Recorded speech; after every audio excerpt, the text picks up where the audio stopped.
প্রধানমন্ত্রী শেখ হাসিনা বিশ্বের জনসংখ্যার জন্য অধিক খাদ্য উৎপাদনের মাধ্যমে স্থিতিশীল খাদ্য ব্যবস্থা গড়ে তোলার আহ্বান জানিয়ে 5 দফা সুপারিশ পেশ করেছেন। তিনি বলেন, বর্তমানে বাংলাদেশের খাদ্য উৎপাদন বৃদ্ধির হার জনসংখ্যা বৃদ্ধির হারকে ছাড়িয়ে গেছে। নিউ ইয়র্কে বৃহস্পতিবার জাতিসংঘ ফুড সিস্টেম সামিট 2021 শীর্ষক ভার্চুয়াল সম্মেলনে এসব কথা বলেন প্রধানমন্ত্রী। নিবিড় আমিন জানাচ্ছেন বিস্তারিত। জাতিসংঘের ৭৬তম অধিবেশনে যোগ দিয়ে এখন যুক্তরাষ্ট্রের নিউ ইয়র্কে প্রধানমন্ত্রী শেখ হাসিনা। অধিবেশনের আনুষ্ঠানিক উদ্বোধনের পর জাতিসংঘের উচ্চ পর্যায়ের বিভিন্ন বৈঠকে অংশগ্রহণ এবং দ্বিপক্ষীয় বৈঠকে ব্যস্ত সময় পার করছেন বাংলাদেশের সরকার প্রধান। এরই ধারাবাহিকতায় জাতিসংঘ ফুড সিস্টেম সামিট 2021 শীর্ষক বৈঠকে ভার্চুয়ালি যোগ দেন প্রধানমন্ত্রী শেখ হাসিনা।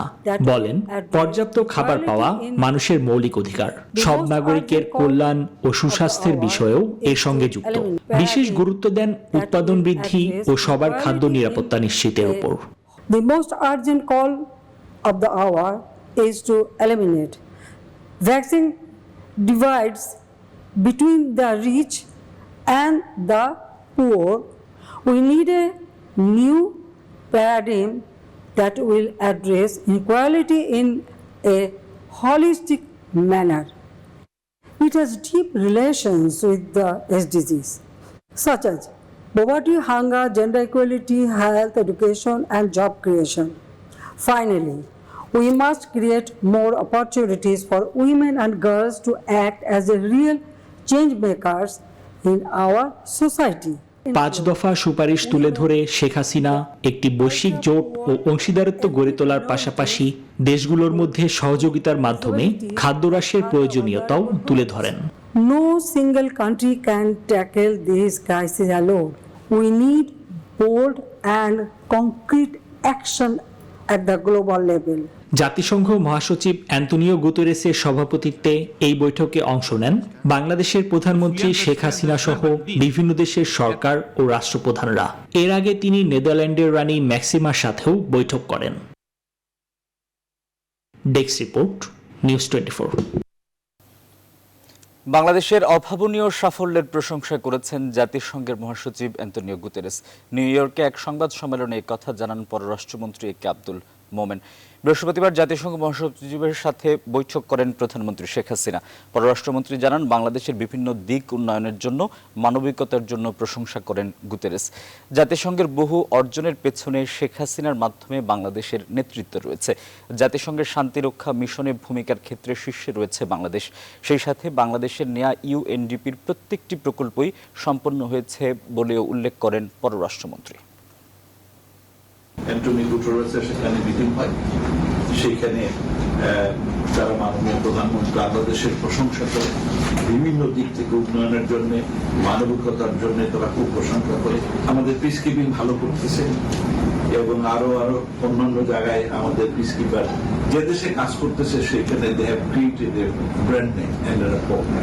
সুতরাং আমরা অন্যান্য জায়গায় আমাদের নিয়োগ করার জন্য আমরা আহ্বান জানিয়েছি। বছরে মাননীয় প্রধানমন্ত্রী ৬,০০০ উপাস্ত ফ্যামিলিকে কক্সবাজারে বাড়িঘর বানিয়ে দিয়েছেন। আমরা নিজের পয়সা দিয়ে করতেছি। These people should come forward and help us at least share. আজ জাতিসংঘ সাধারণ অধিবেশনে ভাষণ দেবেন প্রধানমন্ত্রী শেখ হাসিনা।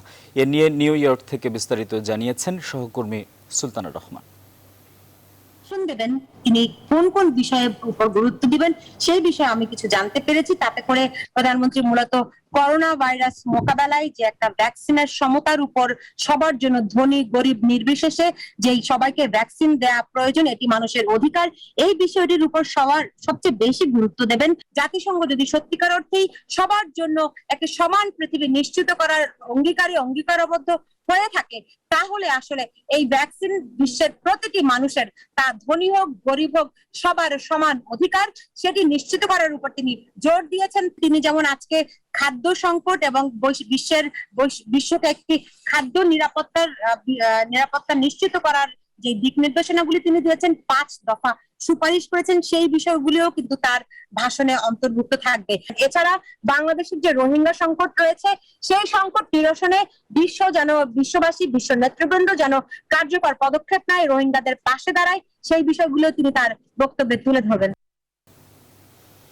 আওয়ামী লীগ সাধারণ সম্পাদক ওবায়দুল কাদের বলেছেন, দেশের মানুষ ভালো আছে বলে বিএনপি ভালো নেই। কারণ আওয়ামী লীগ দেশের উন্নয়নে বিশ্বাস করে, আর বিএনপি নেতারা বিশ্বাস করে নিজেদের পকেটের উন্নয়নে। চাঁপাইনবাবগঞ্জ জেলা আওয়ামী লীগের ত্রিবার্ষিক সম্মেলনে ভার্চুয়াল প্ল্যাটফর্মে যুক্ত হয়ে এসব কথা বলেন তিনি।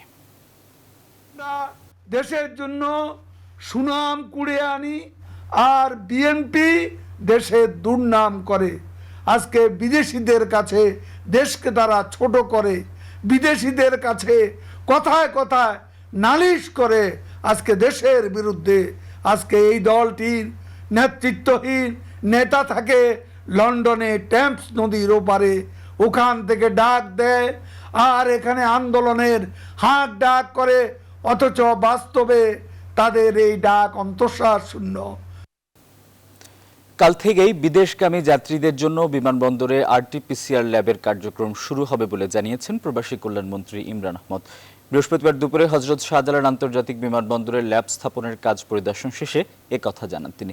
বিদেশগামী যাত্রীদের বিমানে ওঠার 6 ঘন্টা আগে পিসিআর টেস্ট বাধ্যতামূলক করে দুবাই, সংযুক্ত আরব আমিরাত সহ বেশ কয়েকটি দেশ। এই কার্যক্রম শুরু হলে এসব দেশে কাজ করতে যাওয়া প্রবাসীদের ভোগান্তির অবসান হবে বলে আশা প্রকাশ করেন মন্ত্রী। ল্যাব স্থাপনের দায়িত্ব পাওয়া প্রতিষ্ঠান করোনা পরীক্ষায় কোনো অনিয়ম করলে স্বাস্থ্য মন্ত্রণালয় ব্যবস্থা নেবে। বিদেশগামীদের প্রয়োজনীয়তার বিবেচনায় আরটিপিসিআর ল্যাবের সংখ্যা ভবিষ্যতে আরও বাড়ানো হবে। যারা উদ্যোক্তারা যারা আছেন 6 জন, ওনারা কিন্তু আজকে রাত্রে রেডি হয়ে যাবে।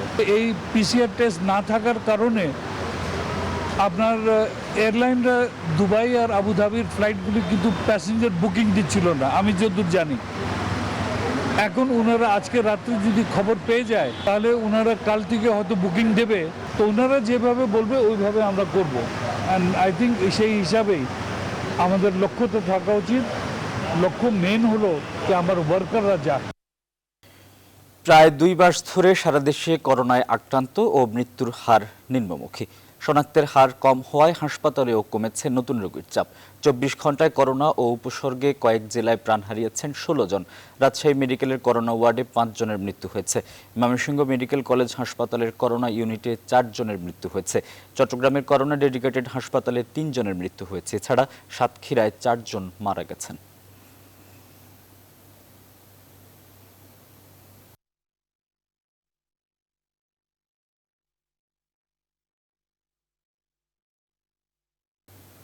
চাল আমদানির পরও চট্টগ্রামে চাল সিন্ডিকেটের চালবাজিতে আরেক দফা বেড়েছে সব ধরনের চালের দাম। সপ্তাহ ব্যবধানে চালের দাম বস্তা প্রতি পাইকারিতে বেড়েছে 150 টাকা পর্যন্ত। এর প্রভাব পড়েছে খুচরা বাজারে। নয়ন বড়ুয়া জয়ের তথ্য এবং ছবিতে ডেস্ক রিপোর্ট। কিছুদিন আগেও চাল আমদানির খবরে চট্টগ্রামের সবচেয়ে বড় চালের মোকাম পাহাড়তলী এবং চাকতাই খাতুনগঞ্জে কমে সব ধরনের চালের দাম। এখনও আমদানি চালের পাশাপাশি দেশীয় চালে ভরপুর চালের মোকাম। তবুও নানা অজুহাতে আবারও বেড়েছে সব ধরনের চালের দাম। পাইকাররা বলছেন, উত্তরবঙ্গের সিন্ডিকেটের কারণে প্রভাব পড়েছে বাজারে। মার্কেটে কোনো খাদ্যের চাউলের অভাব নাই, প্রতিটা দোকানে হাজার হাজার লক্ষ লক্ষ টন চাউল আছে। তাহলে এখানে নিশ্চয়ই এখানে একটা বিশাল সিন্ডিকেটে কাজ করে। খুচরা বাজারে কিছু প্রভাব পড়তে পারে। খুচরা বাজারে ওরা কেজিতে 2 টাকা 3 টাকা মুনাফা লাভ করে। পাইকারি বাজারের চেয়ে খুচরা বাজারে বিশাল ফারাক থাকায় মহাবিপাকে ক্রেতারা। আর খুচরা ব্যবসায়ীরা বলছেন, পাইকারি বাজারের চালের দাম বেশি হওয়ায় বাড়তি দামে বিক্রি করছে তারা। আপনাদের মোটা চালগুলো খাবো, সাধারণ মানুষ এগুলো 50-এর উপরে। আমাদের জন্য খুব কষ্ট হয়ে যায়, এখন এত দাম বেশি, অতিরিক্ত বাড়তি। 28 কেজি 2410 টাকা, 2500 টাকা বেচতে হচ্ছে, 35 টাকা খরচ হচ্ছে। তবে জেলা প্রশাসনের তদারকিতেও উঠে এসেছে চট্টগ্রামের চাল ব্যবসায়ীদের সিন্ডিকেটের নাম। বাজারটাকে ঊর্ধ্বমুখী করার জন্য পায়তারা করছে বা তারা মূল্য বৃদ্ধি করছে, তথাপি কিন্তু আমরা তাদেরকে অর্থদণ্ড করেছি। পাশাপাশি আমরা তাদেরকে বলে এসেছি যে ভবিষ্যতে যদি দেখা যায় যে আপনার এই ধরনের ভায়োলেশন হয়, তাহলে আমরা তাদের বিরুদ্ধে শুধু আপনার অর্থদণ্ড নয়, পাশাপাশি আমরা জেল জরিমানাও করব। আমদানি করা পাইজাম চালের বস্তা বিক্রি হচ্ছে পাইকারিতে 22.5 থেকে 2300 পর্যন্ত। আর দেশীয় পাইজাম বিক্রি হচ্ছে 2400 থেকে 2500 পর্যন্ত, যা এক সপ্তাহ আগে বস্তা প্রতি 100 থেকে 150 টাকা পর্যন্ত কম ছিল। একইভাবে বেড়েছে নাজিরশাইল, সেদ্ধ এবং আতপ চাল সহ সব ধরনের চালের দাম। Desk report, news 24।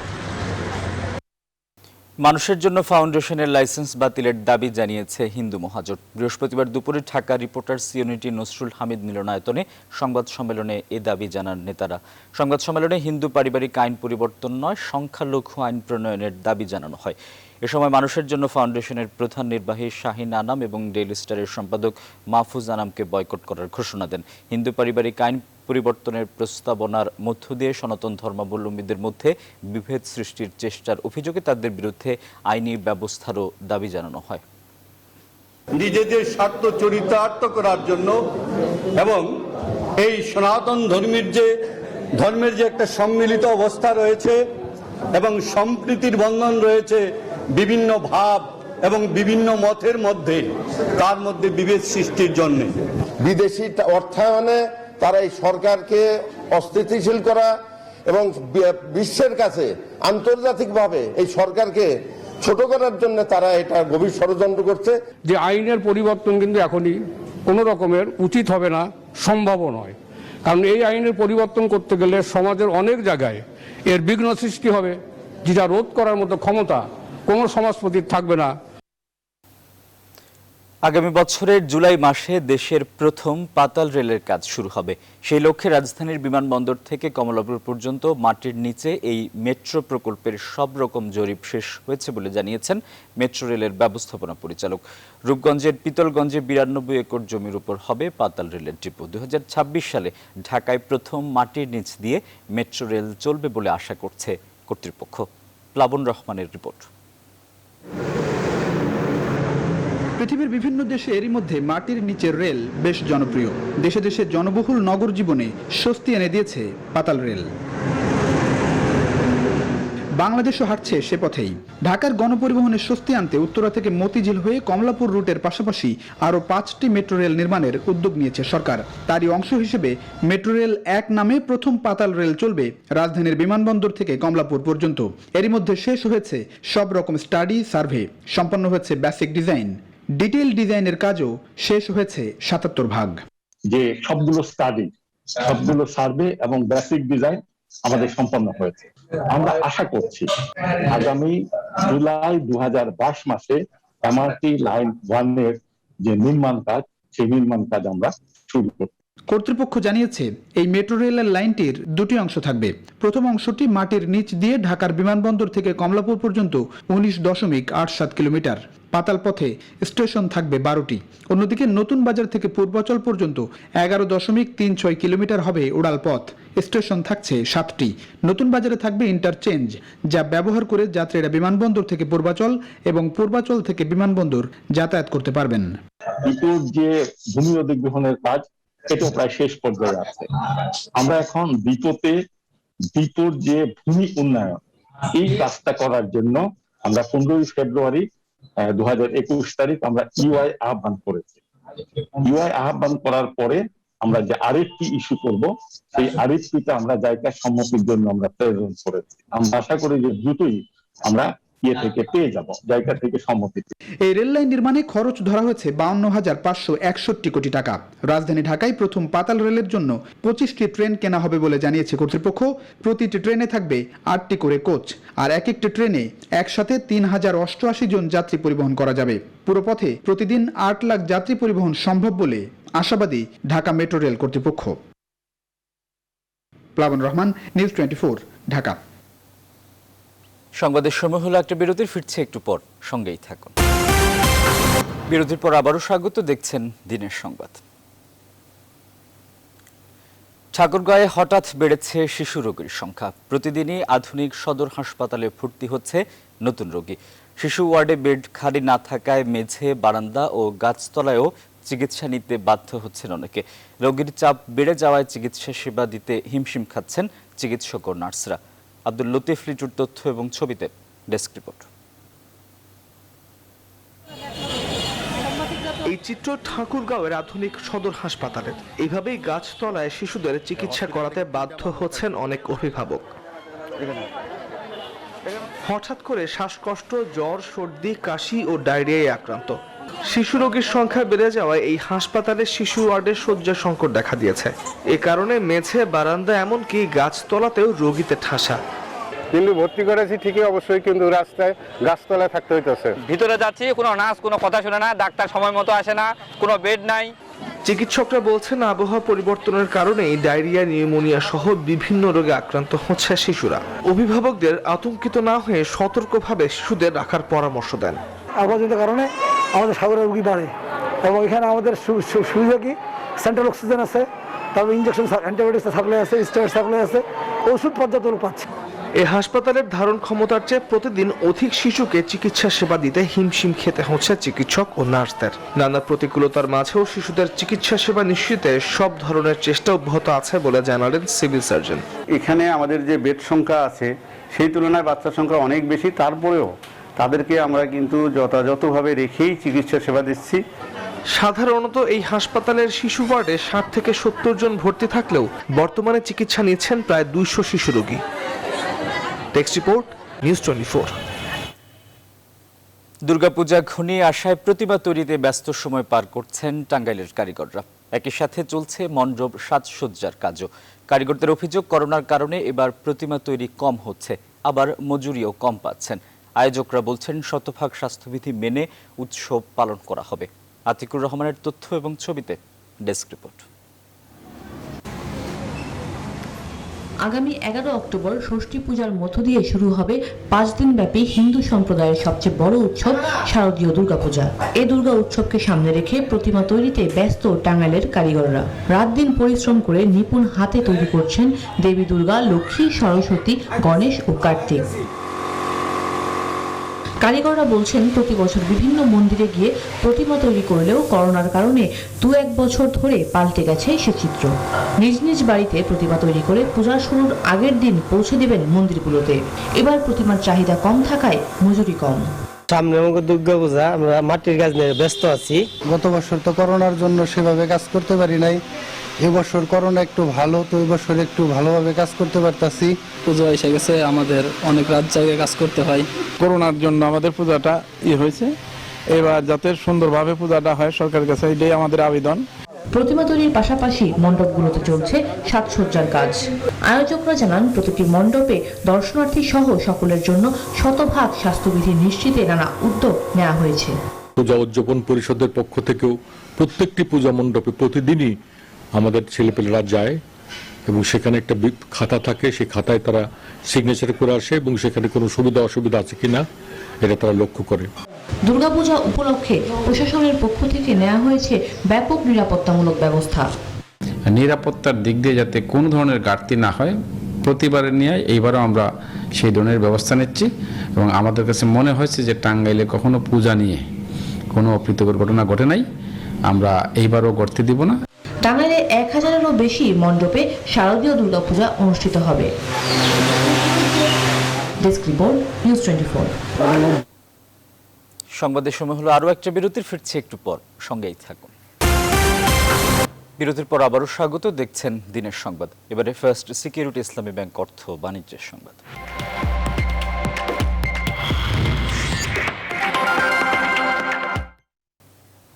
এসডিজির মূল সুর বৈষম্য কমানো, কাউকে পেছনে ফেলে না রাখা।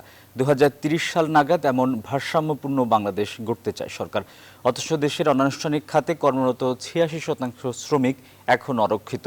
শোভন কাজ তো দূরে থাক, তাদের জন্য নেই আইনি সুরক্ষা বা জাতীয় পর্যায়ে ন্যূনতম কোনো মজুরি।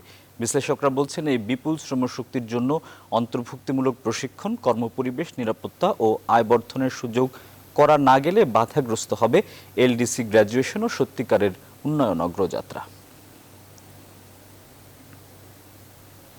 রাজধানীতে একাধিক অভিযানে 90 লাখ টাকা মূল্যের 560 গ্রাম আইস ও ইয়াবা জব্দ করেছে মাদকদ্রব্য নিয়ন্ত্রণ অধিদপ্তর। সংস্থার দাবি, জব্দ করা আইস এখন পর্যন্ত মাদকদ্রব্য অধিদপ্তরে আটক হওয়া আইসের সবচেয়ে বড় চালান। ঢাকায় 3500 মাদক ব্যবসায়ীর তালিকা করা হয়েছে জানিয়ে সংস্থা বলছে তাদের ধরতে অভিযান চলছে। সংবাদ সম্মেলনে মাদকদ্রব্য নিয়ন্ত্রণ অধিদপ্তর জানায়, যারা ইয়াবার কারবার করছে তারাই চাহিদা অনুযায়ী বাজারে আইস আনছেন। এসব আইস মূলত মিয়ানমার থেকে আসছে। মাদক কারবারিদের আটকানো না গেলে ইয়াবার মতো নতুন এই ভয়ঙ্কর মাদকও সারা দেশে ছড়িয়ে পড়তে পারে বলে আশঙ্কা তাদের। স্পেশালি নজরদারি করছি, নজর দিয়েছি, অন্যান্য সংস্থা নজর দিয়েছে এবং যার কারণে কিন্তু গ্রুপ আমরা ধরতে পারছি। রাতে কারবারটা বেশি করছে, দিনের চেয়ে রাতে তারা নিরাপদ মনে করছে। আমরাও সেভাবে কৌশল পরিবর্তন করছি। সংবাদের সময় হলো আরও একটা বিরতির, ফিরছি একটু পর, সঙ্গেই থাকুন। স্বাগত আরেকবার, দেখছেন দিনের সংবাদ। এবার আন্তর্জাতিক প্রসঙ্গ। যুক্তরাষ্ট্রের টেনেসি অঙ্গরাজ্যে একটি সুপার মার্কেটে বন্দুকধারীর গুলিতে একজন নিহত হয়েছেন, আহত হয়েছেন অন্তত 12 জন। গোলাগুলির পর সন্দেহভাজন বন্দুকধারীর মরদেহ উদ্ধার করেছে পুলিশ। বৃহস্পতিবার দুপুরে মেমফিস শহরতলিতে এই হামলার ঘটনা ঘটে। সুপার মার্কেটে গুলির খবর পাওয়ার পর পুলিশ পৌঁছায়। এই হামলায় একজনই জড়িত ছিল বলে মনে করা হচ্ছে, কারণ মার্কেটের বাইরে একটি গাড়ি পার্কিং স্থানে গাড়ির ভেতরে তার মরদেহ পাওয়া যায়। কাতালান বিচ্ছিন্নতাবাদী নেতা চার্লেস পুইগডেমন্টকে ইতালিতে আটক করা হয়েছে। স্পেন সরকারের গ্রেপ্তারি পরোয়ানা জারির প্রেক্ষিতে তাকে আটক করা হলো। 2017 সালে আদালতে অবৈধ রায় দেয়া সত্ত্বেও স্বাধীন গণভোটের আয়োজনের জন্য তার বিরুদ্ধে রাষ্ট্রদ্রোহের অভিযোগ এনেছে স্পেন সরকার। সেই সময় তিনি কাতালানের প্রেসিডেন্ট ছিলেন, কিন্তু ভোটের পর তিনি বেলজিয়ামে পালিয়ে যান এবং সেখানে ইউরোপীয় পার্লামেন্টের একজন সদস্য হিসেবে দায়িত্ব পালন করছেন। তিনি কাতালানের একটি লোক উৎসবে অংশগ্রহণের জন্য ইতালিতে এসেছিলেন।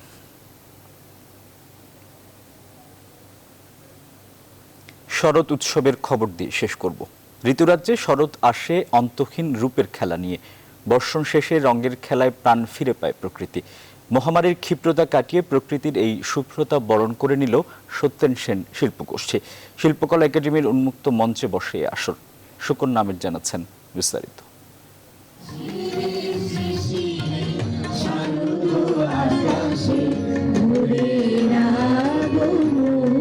এ যেন শহুরে জীবনে এক টুকরো শরৎ উদযাপন। শারদের সুর না বাজলেও শরৎ আবাহনে কমতি ছিল না তাল লয় সুরে। মহামারী কোভিডের ক্ষিপ্রতা কাটিয়ে দীর্ঘদিন পর এভাবেই শরৎ বন্দনায় মেতে ওঠেন সাংস্কৃতিক শিল্পীরা। ধর্ম বর্ণভেদে সবে আমরা একত্রিত হয়ে এই শহরটাকে উদযাপন করি। আমাদের চোখকে সাদার কত গুরুত্ব, নীলের কত গুরুত্ব, কোমলতা, নীরবতার কত গুরুত্ব শরৎ আবার বুঝিয়ে দেয়। আয়োজিত শরৎ কথনে অংশ নেন সংস্কৃতি প্রতিমন্ত্রী ও সম্মিলিত সাংস্কৃতিক জোটের সভাপতিও।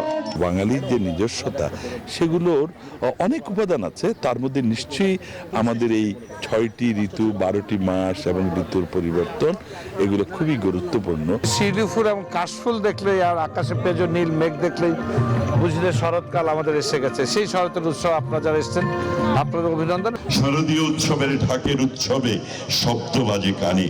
শিল্পকলা একাডেমির উন্মুক্ত প্রাঙ্গণে বসেছিল শরৎ অনুষ্ঠানের সকালের আসর। নাগরিক জীবনে আমাদের আয়োজনের মূল উদ্দেশ্য হচ্ছে এটাই, এই দোলাটা যাতে ছড়িয়ে পড়ে, কাশফুলের শুভ্রতা আর শিউলি ফুলের নম্রতায় যেন বাঙালির প্রতিটি আঙিনা ভরে থাকে। যান্ত্রিক জীবনে ঋতু বৈচিত্র্যের মোহনীয় রূপকে নাচে গানে বরণ করতে সত্যেন সেন শিল্পী গোষ্ঠীর এই আয়োজন। সুকন্যা আমির, নিউজ 24, ঢাকা। এখন এই পর্যন্তই। আরো খবর ও বিশ্লেষণ জানতে ভিজিট করুন www.news24bd.tv। এতক্ষণ সঙ্গে থাকায় ধন্যবাদ।